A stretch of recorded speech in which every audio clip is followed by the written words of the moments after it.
What's going on, guys? My name is Eldeniro and welcome to episode 56 of my Leicester City career mode. This is the final episode of this season, and as you can see, we're still in 5th place. Liverpool have a game in hand and they're ahead of us by a point, and we need to just keep winning and hope for the best. We're starting off with a game against Swansea City, and this is at the King Power Stadium. Swansea are a team, they're a very strange team to play against. They'll hold on to the ball with their lives, but they don't necessarily make a whole lot of advanced attacking movements, it seems, and we always seem to do well enough against Swansea or get the job done. But we did have one incredibly entertaining game against them once where they had a player sent off and they were 2-0 up and we came back and won 3-2, and it was just amazing.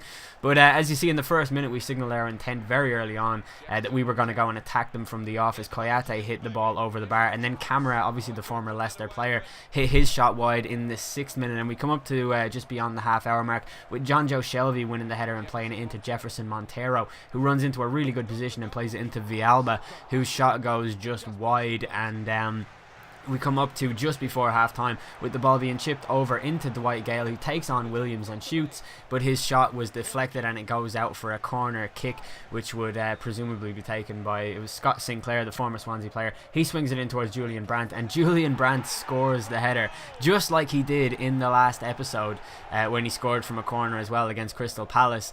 No, it wasn't Crystal Palace, sorry, it was Aston Villa when he put us 2-1 up. But it's really good to see him scoring goals anyways, because like I mentioned in the last episode, he's not really been playing well. But Scott Sinclair should have scored against his former club in the 54th minute, and it didn't happen. Then we come up to the 65th minute with Brandt playing the ball into Dwight Gale, who starts running at Ashley Williams and gets brought back, and the referee judged that to be a penalty, and it's a definite penalty. He pulls him back inside the box and you can't go around doing that, although it doesn't really look that conclusive from that video evidence in all honesty. But Scott Sinclair steps up against his former club, which I've said about 40 times in this episode now, and Sinclair makes perfect contact with the penalty. I think even had the keeper gone the right way, he wouldn't be saving that, and now we go 2-0 up against Swansea with not long left in the game, and we come all the way up to the final 10 minutes of the game with Swansea on the attack. Villalba's cross towards Montero gets intercepted. It comes out to Ki Sung-young, who plays it to Maicon Leite, who plays it to Lewis Muriel, who goes back to Leite and waits for the return pass, but it goes to Jeffrey Schlupp on the left hand side of the pitch, who takes on Tiendali really well and then uses his pace to get into the Swansea box and have a look up and pass it into Lewis Muriel, who comfortably makes it 3-0, and with 7 minutes to go in the game, we are coasting to victory against the Swans, and it looks as though our push for Europe will continue, and we will try so hard to drive on and get the necessary points to do so. But our next game is going to be against Newcastle United, and they are a team that historically we have tended to struggle against as well, because they've got a lot of kind of power in their team, I guess. But we went with the red kit in this just because I like, if I'm playing against a team with a dark kit, I like having a bright kit. But as you can see, we're 2 points behind Liverpool on the same amount of games played, and if we win this game, our next game is going to be against Liverpool, and that gives us the perfect opportunity to overtake Liverpool. And this is the team that we went with. I went with a sort of a defensive-minded team just because I think I'm at my best when I'm on the counter.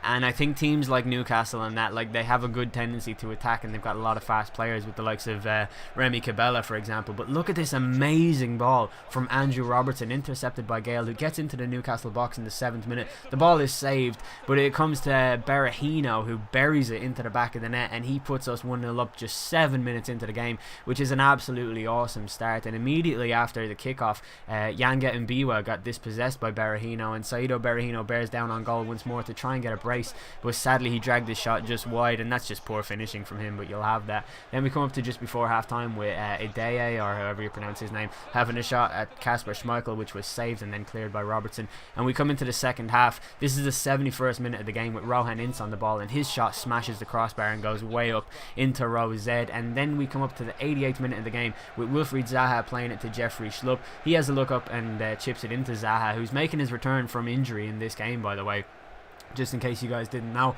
And Berahino has a look up. He sees the run from Schlupp. He passes it in with a great ball, and Schlupp finishes it with ease to make it 2-0 comfortably enough in the 90th minute of the game to secure yet another victory, unless Newcastle come forward in stoppage time and Ideye scores.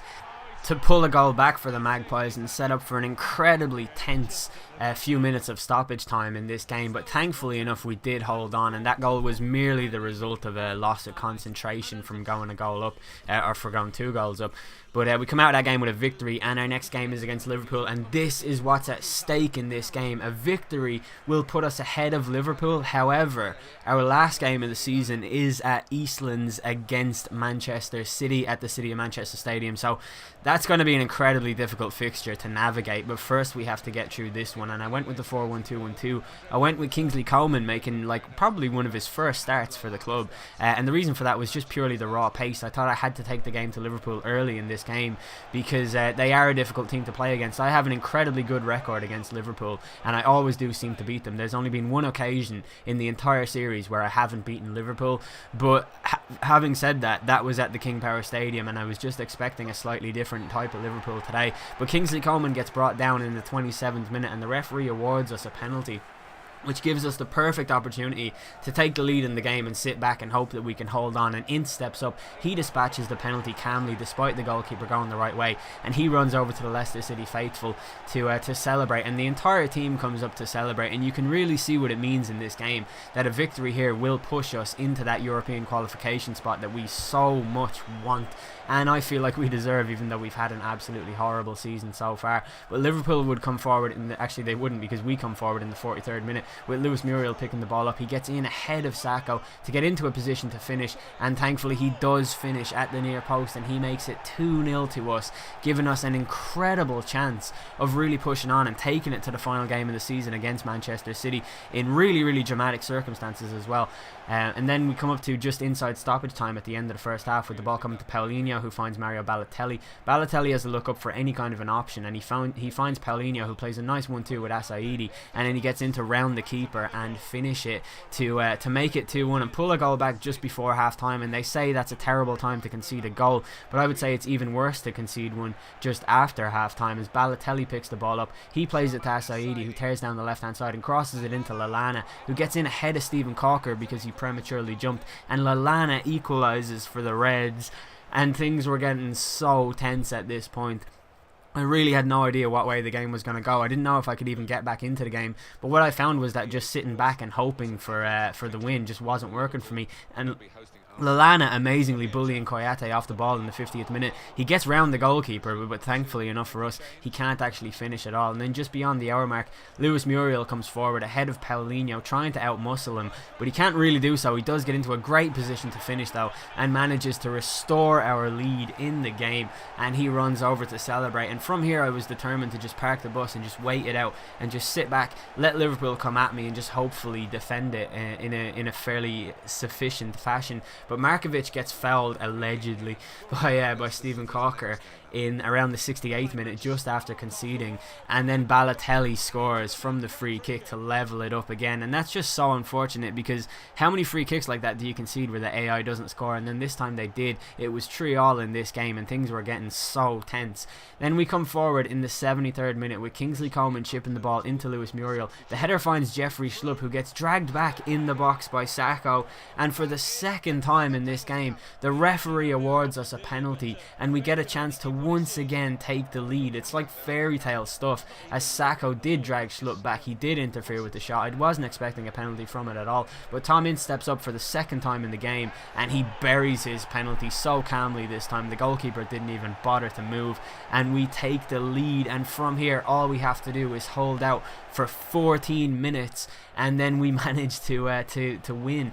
But it comes to Jordan Henderson in the 86th minute, and the English midfielder buries his chance and runs back celebrating like an absolute dickhead, as he has made the game 4-4 and ruined our hopes of European qualification. But Cheku Koyate has a shot from distance in the 88th minute that smashes off the crossbar. Kingsley Coman can't put the rebound into the net. Andre Wisdom clears it, and Liverpool come forward in the 95th minute of the game with Alberto Moreno's cross finding Jordan Henderson deep inside the box. He plays it into Mario Balotelli, and Super Mario makes it 5-4 to Liverpool. My controller was thrown out the window, and I just wanted to die. And that's it. Fourth place is now impossible for us, and the season is effectively over. And I can't believe that it's happened that way, because I don't know. I was so sure we were going to get top four, and for our next game we went to Eastlands to take on Manchester City.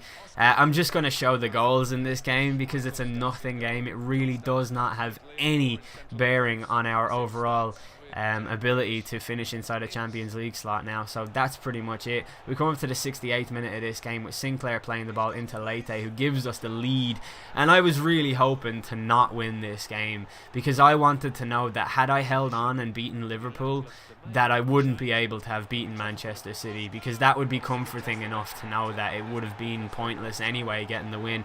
So when Oscar equalised in the 73rd minute, I wasn't actually too unhappy, and I was fairly satisfied to just sit back and think, yeah, well, City would have gotten it anyway. But we came forward in the 77th minute with Muriel chipping the ball into Maicon Leite, who gets in ahead of Sanya, and he finishes with ease. A fantastic finish from the Brazilian. He makes it 2-1 to us, and we do take the lead with just 13 minutes to go. This time we actually managed to hold on to it, and we did pick up the victory. And you guys have no idea how much, like, I don't know, but we're here. 5th place in the league is where we finished. We should be on 67 points, and Liverpool should be on 66 points. We should have held on to get the win, but we didn't do so. And from here, I honestly, like, we're going to have to go another season now without Champions League football. And I think Champions League football was really, really good for this club, because we got to the quarterfinals, which is, like, no small feature, you know. Like, it was a great achievement for the club. We got knocked out by Chelsea and all, but Chelsea walked away with the league this season, and where we struggled in the league was having players fit following European games. So the Champions League was kind of such a mammoth task for the club that it hindered our ability to succeed in the league. And I think even despite having a fairly deep squad, like, we have good squad depth, we have good numbers in good positions, it just wasn't enough to secure Champions League for the second time. So what I'm asking here is, do you guys want me to go again, like, one more season with Leicester where I try and win the league, and I try and get that done, like, try and end the season as champions and get enough money to really build Leicester into a force? Or what do you guys want? Like, do you guys want this series to continue in some capacity, or what? Like, I really do need some comments here so you guys can let me know. Here's a look at the player stats, the final standings in the season, and it's like we have no players really anywhere apart from in the assists, but we do have Kasper Schmeichel, the 5th best goalkeeper in the league this season. And that's pretty much how that whole thing looks. You can look at the yellow cards and the red cards, but they don't really mean anything because there's not really a whole lot of red cards in this game anyway. But one last thing before we end the episode is that I signed Valère Bryson, and I think we owe it to him to continue the series and see how his development goes. But I'll let you guys decide. Let me know if you want another season. Just say it in the comment section. Give us another season or whatever. That's the end of this episode. Hopefully you guys enjoyed it. If you did, please do leave a like. I'm so sorry that we didn't finish in the top 4. I've been El Dinero. Thanks for watching.